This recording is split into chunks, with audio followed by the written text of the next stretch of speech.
मुख्यमंत्री फडणवीस बातम्या पाहून बोलले असं दिसतंय। या प्रश्ने मी मुख्यमंत्र्यांना ब्रीफ केलेलं नाही आणि त्यांनीही चौकशी केलेली नाही। फडणवीसांच्या नाराजीवर कोकाटेंची प्रतिक्रिया। कोकाटेंनी विनाकारण विषय वाढवू नये, दिलगिरी व्यक्त करावी।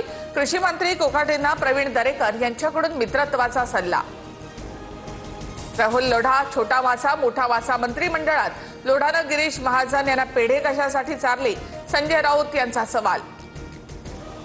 हनी ट्रॅप प्रकरणामधला आरोपी प्रफुल्ल लोढाच्या विरोधात बावधन पोलीस ठाण्यामध्ये बलात्काराचा गुन्हा दाखल। पतीला नोकरी देतो सांगत इच्छेविरुद्ध शारीरिक संबंध ठेवल्याचा आरोप। राष्ट्रपती द्रौपदी मुर्मूंनी उपराष्ट्रपती जगदीप धनखड यांचा राजीनामा स्वीकारला। हरिभाऊ बागडे यांचं नाव उपराष्ट्रपती पदासाठी चर्चेत। सूत्रांची माहिती तर संसदेच्या बैठकीसाठी धनखड यांच्या जागी हरिवंश सिंह उपस्थित राहणार।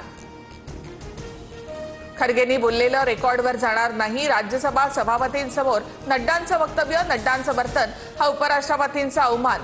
संजय राऊत यांची टीका तर सप्टेंबरमध्ये दिल्लीमध्ये मोठी घडामोड होणार असा दावा। पालिका निवडणुकीसाठी भाजपची रणनीती, प्रत्येक आमदाराची 5 कामं होणार तर ठाकरे बंधूंच्या युतीने काय होऊ शकते यावर फडणवीसांनी आमदारांची मतं जाणून घेतली।